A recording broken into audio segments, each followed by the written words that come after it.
Hello and welcome to this daily newspaper analysis class. Today is 3rd March and let's start without wasting any time. Uh, Disclaimer, I'll be putting the link to the annotated notes which you can download from our Telegram channel. तो आपको वो pinned comment में मिल जाएगा. शुरू करते हैं. पहली खबर है election commission all duplicates voter ID card remove करेगा. एरोनेट 2.0 प्लेटफॉर्म की इसमें बात की हुई है. अगर पूछेगा तो इस एरोनेट प्लेटफॉर्म के बारे में पूछेगा. ERONET it's a web based platform which developed for election officials in multiple languages and script to handle all the processes pertaining to registration, migration and deletion of names from the electoral rolls. इतनी सी इसमें बात है. इसके अलावा ज्यादा कुछ इसमें ऐसा पढ़ने वाला समझने वाला बात नहीं है. Trapped worker will be located soon. My best wishes. खैर आगे बढ़ते हैं. तो ये एक पहला प्राइवेट मिशन सीधा सीधा लॉन्च हुआ है. सो यूएस कंपनी है जिसने अपना एक संडे को इसके स्पेसक्राफ्ट लैंड किया है मून पर.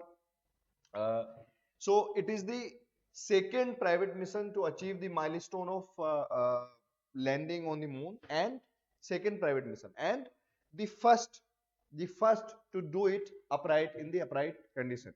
ठीक है जी. Firefly Aerospace Blue Ghost mission 1 ये एक प्राइवेट मिशन था. नासा के सपोर्ट से पीपीपी पार्टनरशिप में ऐसे कुछ बनाया गया था. इसका नाम था the ghost riders in the sky. इसके अंतर्गत ये बनाया गया था. नासा की पार्टनरशिप है जो कोस्ट रिड्यूस करने में और उसके लिए काम कर रही है. एक मिशन के लिए जिसका नाम है आर्टेमिस. किसके लिए काम कर रही है? आर्टेमिस के लिए. अब आर्टेमिस मिशन क्या है जी? आर्टेमिस मिशन देख लेते हैं. आर्टेमिस कैंपेन जो है ARTEMIS आर्टेमिस कैंपेन नासा की कैंपेन है जो पहली women, first person of colour and first international cooperation का एक एस्ट्रोनॉट मून पर प्लेस करेंगे, है ना, एंड लूनार सरफेस को एक्सप्लोर करेंगे ताकि आने वाले समय में इस टेक्नोलॉजी का उपयोग करके एस्ट्रोनॉट्स को मार्स पर भेजा जा सके. तो नासा का मिशन है आर्टेमिस. चंद्रमा से रिलेटेड है, मून से रिलेटेड है. ठीक है जी. ये जो प्रोग्राम लॉन्च हुआ है पहला अपराइट पोजीशन में और दूसरा प्राइवेट मिशन, एक ही मिशन है. पहली बार ऐसा हुआ है कि मून पर किसी प्राइवेट मिशन ने अपराइट पोजीशन में लैंडिंग की है, लेकिन ये दूसरा प्राइवेट मिशन है जो मून पर पहुंचा है. तो दो कंफ्यूज नहीं करना है उसको. ये सपोर्ट करेगा आर्टेमिस को. आर्टेमिस किसका मिशन है? नासा का. किस चीज के लिए? फर्स्ट पर्सन ऑफ कलर को मून पर प्लेस करना है जिससे मार्स वाला जो मिशन होगा, पहला जो एस्ट्रोनॉट्स मार्स पर भेजा जाएगा उसके लिए स्टडीज की जा सके, उसके लिए रेडी हुआ जा सके. तो इतनी सी बात थी. चलिए देखिए सवाल कैसे पूछे गए हैं 2020 में. जिससे सवाल पूछा गया है, the experience will employ a trio of spacecraft flying in formation in the shape of an equilateral triangle that has sides 1 kilometers long with laser shining between the spacecraft. The experiment in question refers to what? 2020 में सवाल आया है और ये 2 बार पूछा गया है. जो इसका आंसर है ये 2 बार ऑलरेडी पूछा जा चुका है. एक बार सवाल के रूप में, एक बार ऑप्शंस को सवाल बना दिया है. तो इसका आंसर एलिजा है, इलीजा, इवोल्ड लीसा है. इलीसा ऑलरेडी भी पूछा जा चुका था, फिर से एक बार 2020 में पूछा गया है.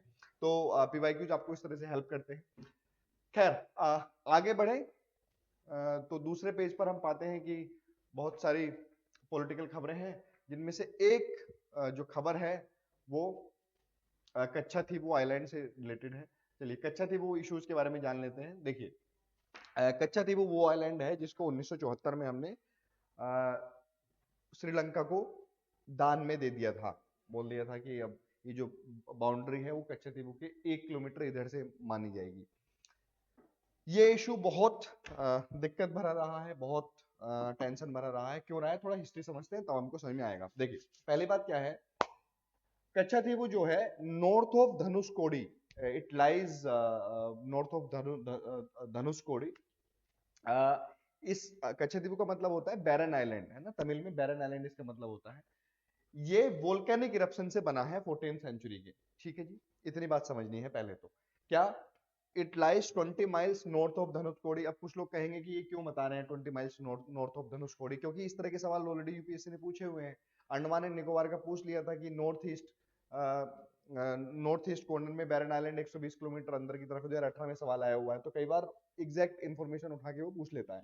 तो it is 20 miles north of Dhanushkodi, it lies in the territory of it was made by volcanic eruption of the 14th century। पहली बात तो ये होगी। दूसरी बात ये है कि कच्छाथीवू आइलैंड हिस्टोरिकली हमारा पार्ट रहा है, भारत का पार्ट रहा है, भारत का हिस्सा रहा है, भारत की उस पर सॉवरेनिटी रही है। कैसे? एक कोथन सेतुपति थे जो रामनाथपुरम के सोवरेन थे, उनकी एक कॉपर प्लेट मिली है जिसपे लिखा हुआ है कि India owns the territory of territory till Katchatheevu, और कच्छाथीवू उसके अंदर हमारा पार्ट था। ठीक है जी। 1767 में एक सेतुपति के साथ मतलब डच ईस्ट इंडिया कंपनी ने समझौता किया और ये आइलैंड ले लिया। उसके बाद 1882 में ब्रिटिश ईस्ट इंडिया कंपनी ने ये रामास्वामी सेतुपति से खुद के लिए लीज कर लिया। जरूरी नहीं है पर कंटेक्स्ट समझने के लिए बता दूं, 1921 में इस आइलैंड पर क्लेम करना शुरू किया श्रीलंका ने। ये बहुत बड़ा इशू बना अपना इंडिया और श्रीलंका के बीच। ठीक है जी। श्रीलंका के लोगों को लगता था कि यहाँ तेलवेल है ना, कि यहाँ तेलवेल है, तो इस वजह से वो ज्यादा इसमें इंटरेस्टेड थे। उसके बाद पॉलिटिकल इशू भी था, है ना, मीडिया में उनकी कहा जाने लगा ये हमारा पार्ट है, एक्सिड वैक्सिड कर लिया है। तो जब भारत आजाद हुआ तो नेहरू की इस पर स्ट्रेटेजिक एम्बिवेलेंस की पोजीशन थी, कुछ किया नहीं, है ना, स्ट्रेटेजिक एम्बिवेलेंस मेंटेन करके रखी, साइलेंस मेंटेन करके रखी। लेकिन जब इंदिरा गांधी आई तो 1974 में 26 जून और 28 जून, 26-28 जून के बीच prime minister of India Shrimati Indira Gandhi ji और श्रीमारा आर.डी. बंदरन के, ये उस टाइम प्राइम मिनिस्टर थे श्रीलंका के, दोनों ने एक एग्रीमेंट साइन किया बाउंड्री डिमार्केट करने के लिए। पाक स्टेट से भगवान राम सेतु ब्रिज वाला, एडम्स ब्रिज वाला जो वो है, वहां की बाउंड्री डिमार्केट करने के लिए एग्रीमेंट साइन किया और एक जॉइंट स्टेटमेंट इशू किया जिसमें ये जो है आपका कच्छाथीवू आइलैंड इफेक्टिवली पार्ट हो गया श्रीलंका का। इस पर तब भी बहुत इशू हुए थे। करुणानिधि जो थे उन्होंने चिट्ठी विट्ठी लिखी थी और तमिलनाडु की पॉलिटिक्स में बहुत बड़ा मुद्दा रहा है। खैर, ये सब होने के बाद अभी क्यों ये न्यूज में है, अभी इस पे क्या दिक्कत है? बात ये है कि एक तो पॉलिटिकल इशू है ना, पीपल रेक्स अप, जिसे वो राजनीति मूवी में डायलॉग है ना उनका, मनोज वाजपेयी का, कि राजनीति में मुद्दे गाड़े नहीं जाते, उन्हें जिंदा रखा जाता है ताकि जरूरत आने पर उनसे काम लिया जा सके।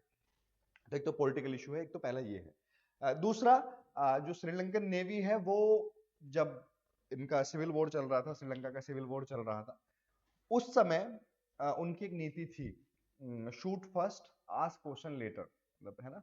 तो जो भारतीय मछुआरे हैं वो बहुत यहाँ पर एक तरीके से हताहत हुए हैं, उनको यहाँ फिशिंग नहीं करने दी जाती है और बहुत ये बड़ा मुद्दा रहा है भारतीय मछुआरों के लिए। उनकी रोजी रोटी का संकट रहा है, जान का संकट रहा है, उसकी वजह से ये एक बड़ा इशू है।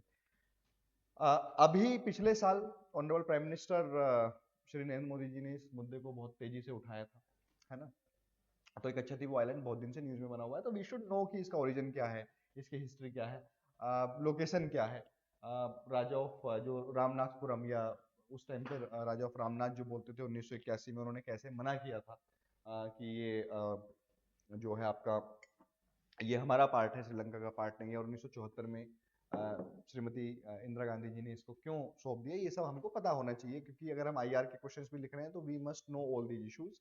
अदरवाइज अगर प्रीलिम्स में कुछ इन्फॉर्मेशन आती है तब भी एलिमिनेशन करने के लिए कुछ होना चाहिए। कुछ नहीं तो लोकेशन ही देख, इस बाहरी लोकेशन ही देख लोगे, गल्फ ऑफ मन्नार कहाँ है, पाक स्ट्रेट कहाँ है, एडम्स ब्रिज कहाँ पर है ना, और क्या क्या, कौन कौन सी वो, मतलब वहां पर स्ट्रेट हैं या कौन सा इस्थमस है इंडिया और श्रीलंका के बीच, वो सब देख लोगे इस बहाने। चलिए, तो ये मुद्दा फिर से न्यूज में है क्योंकि लैंग्वेज इशू का कुछ मुद्दा रहा है, तो उसको ध्यान भटकाने के लिए मिनिस्टर कह रहे हैं कि जो गवर्नर हैं वहाँ के श्री एन रवि जी, वो इस मुद्दे से ध्यान भटकाने के लिए कच्छाथीवू को आगे कर रहे हैं। खैर, पॉलिटिकल इशू में हमको नहीं जाना, हमें अपने एग्जाम से मतलब है, तो एग्जाम के लिए इतनी ही इंफॉर्मेशन जरूरी है। चलिए आगे बढ़ते हैं। तो दो चीजें हैं, एक नए स्पीसीज मिले हैं, किसके स्पीसीज मिले हैं? स्पाइडर के, ठीक है। कहाँ से मिले हैं? सेंट्रोनी वाइल्ड लाइफ सेंचुरी से मिले हैं। अब कहोगे कि वाइल्ड लाइफ ये स्पाइडर थोड़ी ना पूछे जा सकते हैं, इसलिए लेके आए हैं क्योंकि इस ये खबर इसलिए इंपॉर्टेंट है क्योंकि ऐसे सवाल पहले आ चुका है। जैसे recently our scientist have discovered a new and distinct species of banana plant which attains a height of about 11 meters and has orange colored fruit pulp. In which part of India has it been discovered? Andaman में ये मिला था उस time पर, तो 2016 में पूछ लिया था। तो इस तरह के सवाल आ सकते हैं।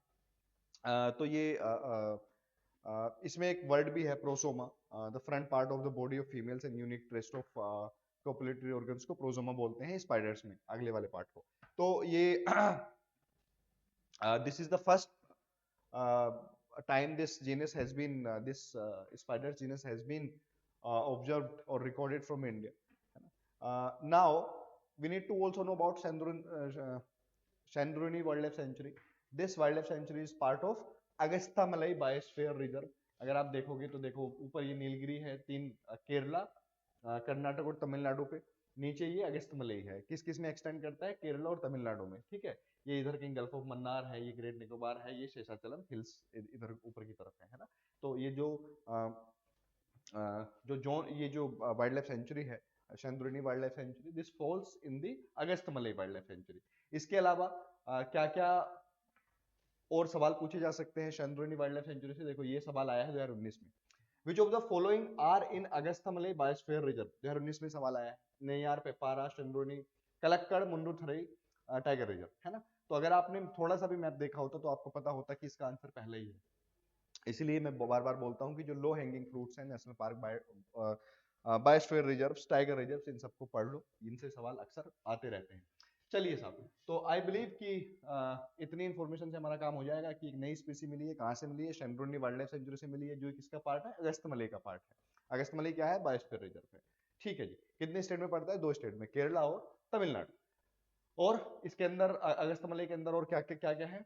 नैयार, पेपारा, चंद्रोनी और कलक्कड़, मुंडूथरई टाइगर रिजर्व, ये इसके ही पार्ट है बायोस्फीयर रिजर्व की। चलिए, उसके अलावा सेबी चीफ के खिलाफ एफआईआर हो गई है, नॉट इम्पोर्टेंट टू अस। एक ये जो खबर है, India must tell US tariff comply with trade rules, GTRI, इसमें जो सेकंड पैरा है ये काम का है that US may push India to open government procurement to American firms, reduce agriculture subsidies, weaken patent protections by allowing evergreening and remove restrictions on data flows.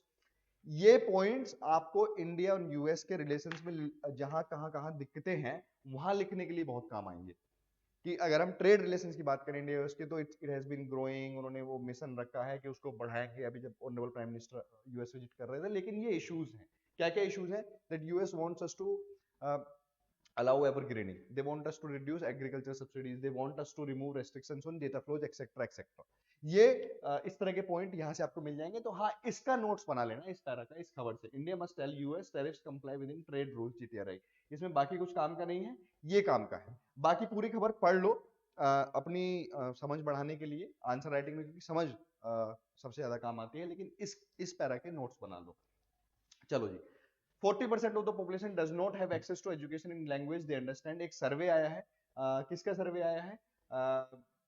UNESCO's global education monitoring team, उनका एक survey आया है, language matters global guidance on multilingual education नाम का सर्वे आया है। Prelims में ये आपका ये रिपोर्ट आई है। ये आपका क्वेश्चन पूछा जा सकता है कि UNESCO, bye the way UNESCO की लैंग्वेज वाले से एक सवाल आया भी है, उसमें आंसर गलत दिया हुआ था। लैंग्वेज डे का किसी का कुछ सवाल था, वो ऑलरेडी पूछा हुआ है। तो language matters global guidance on multilingual reforms, ये रिपोर्ट किसकी है? ग्लोबल एजुकेशन मॉनिटरिंग टीम की, जो कि यूनेस्को के अंतर्गत काम करती है। यूनेस्को वैसे भी न्यूज में है, तो इसके बारे में तो पता होना ही चाहिए। चलिए, 4 मोर बॉडीज पुल्ड, बहुत दुखद घटना है। आगे बढ़ते हैं। जो पेज 5 है, इस पर nurture all languages, no need for a confrontational stand, says honourable vice president. देखो होता क्या है ना, जब ऑनरेबल प्रेसिडेंट कहीं बोलती हैं, ऑनरेबल प्राइम मिनिस्टर कहीं बोलते हैं, या ऑनरेबल वाइस प्रेसिडेंट कहीं बोलते हैं, तो उन स्पीचेस को पढ़ लिया करो। 2-3 चीजें होती है। एक तो उनसे नई चीजें सीखने मिलती हैं जो आपकी आंसर राइटिंग में काम आ सकती हैं। पॉलिटिकल स्पीचेस की बात नहीं कर रहा, और ऑनरेबल प्रेसिडेंट तो पॉलिटिकल स्पीचेस देती भी नहीं है। प्राइम मिनिस्टर की जो स्पीचेस हैं, जैसे एआई समिट में उन्होंने कोई स्पीच दी है, या अभी यूरोपियन जो लीडर आए हुए थे उनके जो इंटर स्टेटमेंट वो करा है, तो उन चीजों को पढ़ लिया करो, उनसे शब्द मिलते हैं, अच्छे शब्द मिलते हैं, क्योंकि वो बहुत मेहनत के बाद, बहुत रिग्रेस डिबेट्स के बाद वो स्टेटमेंट ड्राफ्ट किए जाते हैं, वो चीजें बनाई जाती हैं। तो ऑनरेबल प्रेसिडेंट की स्पीचेस आर वेरी गुड। जैसे आई रिमेम्बर उन्होंने थोड़े दिन पहले वो वोटर एटीएम की बात की थी ऑनरेबल प्रेसिडेंट ने, तो वो सवाल एक can be A potential question. दूसरा उन्होंने एक बार बात की थी कि अपना कैसे जो जो वीमेन हैं उनके मेडिकल इश्यूज दब जाते हैं मेल्स के सामने, बिकॉज रिसर्च के लिए अक्सर हम मेल सैंपल मतलब मेल स्पेसिमेन यूज करते हैं। एक वो issue can be major issue, है ना। तो इस तरह से जुडिशरी की ऑनरेबल प्रेसिडेंट ने स्पीच दी थी, तो उन्होंने उसमें जुडिशरी की तारीफ की थी और उनको बोला था कि जो गरीब लोग हैं, गरीब तबके के लोग हैं, उनको बेल मिलने के बाद भी वो बहुत सारे टाइम तक जेल में रहते हैं, तो वो बहुत इंपॉर्टेंट इशू है। तो इस तरह के इश्यूज के लिए you should read honourable president's speeches जब भी आए, या prime minister's speeches which are non political in nature, और honourable president's what honourable president वो वाइस प्रेसिडेंट से, है ना, ये सब चीजें you should read, you must read. दिमाग भी खुलता है, नए शब्द भी मिलते हैं, और भारत का, अपने देश का पर्सपेक्टिव पॉइंट ऑफ व्यू भी पता लगता है, because they are the people who are actually set the narrative and they give the direction to the country, है ना। तो इन सब लोगों का यू मस्ट रीड। चलिए आगे बढ़ते हैं। मायावती जी ने आकाश आनंद को पार्टी से हटा दिया है, कुछ कुछ कांग्रेस में चल रहा है। खैर, हमें एग्जाम के पॉइंट ऑफ व्यू से अखबार पढ़ना है, तो हमें क्या लेना देना। चलिए, jobs rising but salaries not keeping pace with inflation. NITI Aayog के मेंबर हैं Arvind Virmani, who has said that in India the real wages for regular jobs have not kept pace with the inflation. तो आपको करना क्या है, ये इशू तैयार करना है। क्या इशू है कि डू यू थिंक, ऐसे सवाल बन जाएगा, लिख भी सकते हो, एक पोटेंशियल क्वेश्चन ये है, do you think in India jobs are increasing, however the real wages are not able to keep pace with the inflation in the last 5-10 years, जो भी टाइम पीरियड है ना।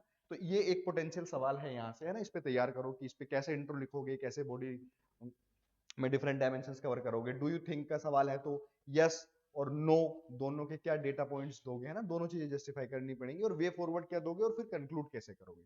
ठीक है जी। तो इस तरह का इस तरह की चीजों से सवाल बनते हैं, तो एंश्योर कि आप इस इशू को तैयार कर लें कि जॉब्स बढ़ रही हैं, लेकिन सैलरी या रियल वेजेस जो हैं वो इन्फ्लेशन की वजह से इन्फ्लेशन के साथ पेस मेंटेन नहीं कर पाती।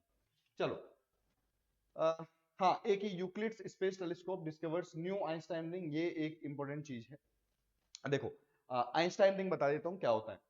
जब हम एक टेलीस्कोप से दूर बैठी किसी गैलेक्सी को देख रहे होते हैं, तो बीच में हो सकता है कोई उसके दूसरी गैलेक्सी आ जाए, है ना, और उस गैलेक्सी का कुछ ग्रेविटेशनल पुल होगा, है ना, कुछ ग्रेविटी रही होगी, कुछ ग्रेविटेशनल पुल होगा। इस ग्रेविटेशनल पुल की वजह से जब ये लाइट इसके पास से पास करेगी तो बैंड होती नजर आएगी, है ना, you'll find a bend here। कैसे, देखो ऐसे, ये देखा, यहां से हम देख रहे हैं, दिस इज आवर टेलीस्कोप, है ना, ये हमारा टेलीस्कोप है। तो जब यहाँ इस गैलेक्सी को हम देख रहे थे, तो इससे जो लाइट जा रही थी वो इस गैलेक्सी के बीच में आने की वजह से, इस गैलेक्सी के बीच में आने की वजह से बेंट हो गई। इसको बोला गया ग्रेविटेशनल लेंसिंग, है ना। This gravity bends the light rays of the distant galaxy, इसकी वजह से इसको बोला गया आपका ग्रेविटेशनल लेंसिंग। ये जब सर्कल पूरा एक कंप्लीट हो जाता है, जो टेलीस्कोप को दिखता है, इसको इसको बोलते हैं आइंस्टाइन रिंग। जो एक पूरा सर्कल जैसा ये दिखने लगता है, इसको बोलते हैं आइंस्टाइन रिंग। अब मुद्दा क्या है, क्यों ये खबर में है, एक हमारे पास की गैलेक्सी है ना, ये जो ये अभी ब्रूनो अल्टेरी थे जिन्होंने आइंस्टाइन रिंग डिस्कवर की थी 2023 में। यूक्लिड नाम का एक वो है, मतलब क्या कहना चाहिए, एक तरीके से यूरोपियन स्पेस एजेंसी का ये नोटिस करने के लिए प्रोजेक्ट है, गैलेक्सीज को डिस्टेंस डिस्टेंस ऑब्जेक्ट को ऑब्जर्व करने का ये ईएसए का यूक्लिड ईयूसी यूक्लिड जो भी बोलते हैं उसको, इनका प्रोजेक्ट है। तो इसने एक ये अल्टेरीज रिंग नाम से अपने पास की एक गैलेक्सी में ये आइंस्टाइन ने ऑब्जर्व की है, जो इसी वजह से सिग्निफिकेंट है कि किसी पास की गैलेक्सी में ये नहीं अभी तक पाई गई थी। ठीक है, अभी दो बात समझो कि ये इसमें दो चीजें और हैं। एक, ये क्यों होता है ऐसा, देखो इसमें इसी आर्टिकल में बताया गया है कि इमेजिन ए हैमक, जो वो लेटने का होता है ना, हैमक इमेजिन करो, तो उस पे जितना भारी आदमी बैठेगा वो उतना नीचे कर्व ले लेगा, है ना। सपोज करो ये अभी फ्लैट है ना, अगर इस पे 20 किलो का आदमी यहाँ लेटता है तो ये इतना नीचे झुक जाता है ना। इसी तरीके से अगर सपोज करो 60 किलो 70 किलो का होगा तो इतना झुक जाएगा। ये आइंस्टाइन ने प्रेडिक्ट किया था स्पेस टाइम कॉन्टिन्यूम के। तो वो जो ये जनरल थ्योरी ऑफ रिलेटिविटी है उसका मतलब यही है कि ये जो स्पेस टाइम कॉन्टिन्यूम है ना, ये मैस्ड स्ट्रक्चर जो है इस तरह का, अगर इसमें जितना भारी ऑब्जेक्ट होगा ये उतना ही डिस्टॉर्ट होगा। ठीक है, ये क्यों इंपॉर्टेंट था, क्योंकि इससे हमें इससे हमें ग्रेविटेशनल वेव्स का होने का पता लगता है। और ये आइंस्टाइन ने जब मैथमेटिकल मॉडल से प्रूव किया था उसके 80 साल बाद हमने ऑब्जर्व किया पहले आइंस्टाइन रिंग को 1998 में।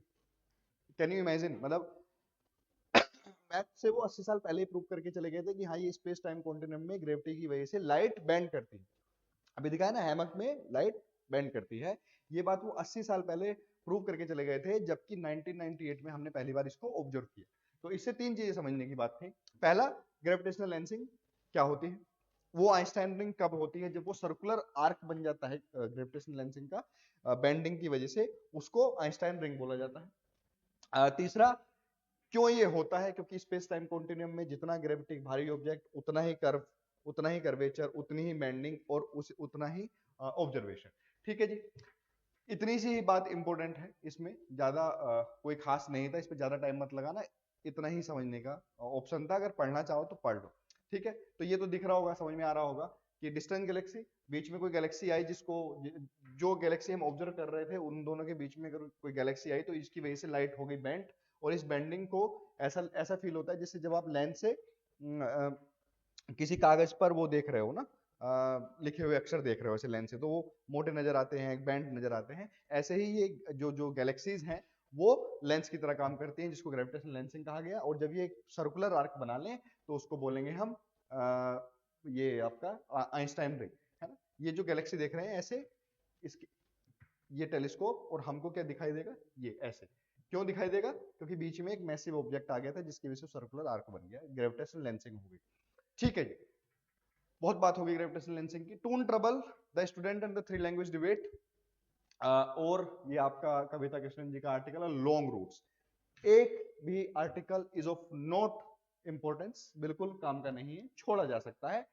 फिर भी ऐसा लग रहा हो कि अरे नहीं नहीं अखबार पढ़ना बहुत जरूरी है और मैं आज तो पढ़ना ही चाहता हूँ, तो the student and the three language debate ये पढ़ लेना। इसमें कुछ कुछ डेटा, कुछ कुछ चीजें हैं जो एजुकेशन से रिलेटेड है, हो सकता है कुछ क्लिक कर जाए, कुछ समझ में आ जाए कि अच्छा ये यहाँ लिखा जा सकता है, यहाँ समझा जा सकता है। बहरहाल टाइम वेस्ट मत करना। अगले पेज पर बढ़ते हैं, centring the care in India's economy. ये आर्टिकल का बहुत काम का है, काम इससे एक तो इसमें दो तीन डेटा दिए हुए हैं। पहला दिया हुआ है कि जेंडर बजटिंग के लिए पिछले साल से 38 गुना, लगभग 37 गुना बजट अलोकेट किया है ना, जो कि लगभग लगभग 10% है। तो पहली बात तो समझने की है जेंडर बजट क्या होता है ना। तो ये तुम्हारा होमवर्क है, समझ लेना अपने आप, सर्च कर लेना व्हाट इज जेंडर बजट, बहुत बड़ा काम नहीं है, 2 लाइन 3 लाइन का है, पढ़ लेना। तीसरा, वो केयर इकोनॉमी की बात करते हैं, इकोनॉमिक सर्वे की बात करते हैं। पहली बात, केयर इकोनॉमी होता क्या है, तो इससे सवाल कैसे आ सकता है। दूसरी बात ये देखो, distinguish between care economy and monetized economy, how can the care economy be brought into monetized economy through women empowerment, ये सवाल ऑलरेडी आ चुका है।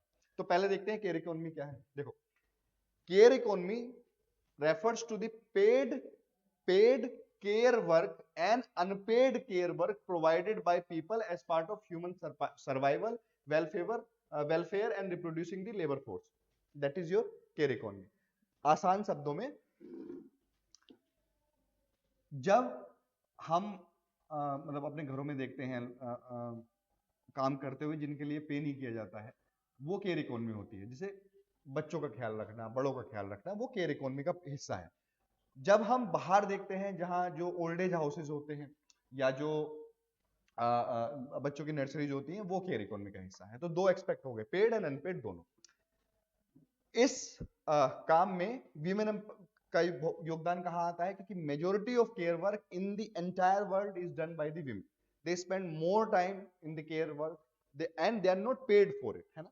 तो ये बात हुई केयर इकोनॉमी। मोनेटाइज्ड इकोनॉमी क्या है? Monetised economy is characterised by, ये यूएन की डेफिनेशन है बाय द वे जो केयर इकोनॉमी की, you can write according to UN the care economy refers to the paid care work and unpaid care work provided by people as part of human survival, welfare and reproducing the labor force. Monetized economy क्या होती है?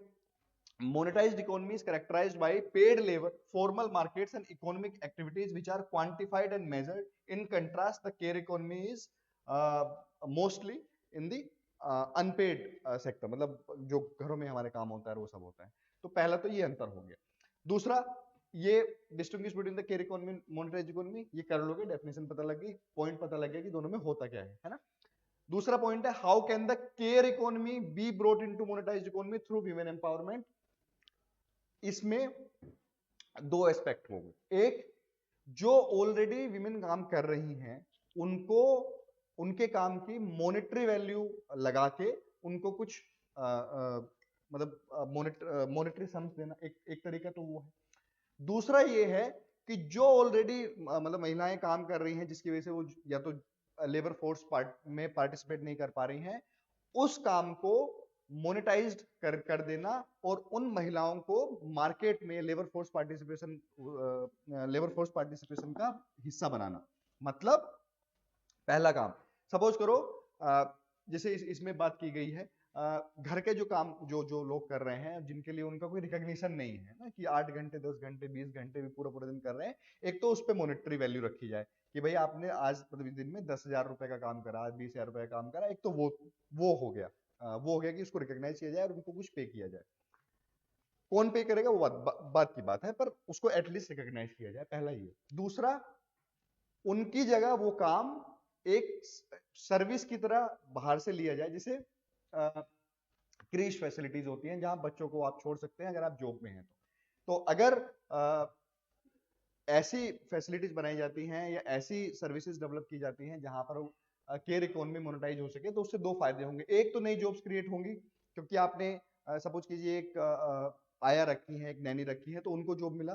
दूसरा, जो पहले लोग इसमें काम कर रहे थे free of cost, mostly women जो काम कर रही थी, now they can contribute in the economy, क्योंकि उनके पास अभी टाइम है ना, तो अभी वो काम कर सकती हैं किसमें,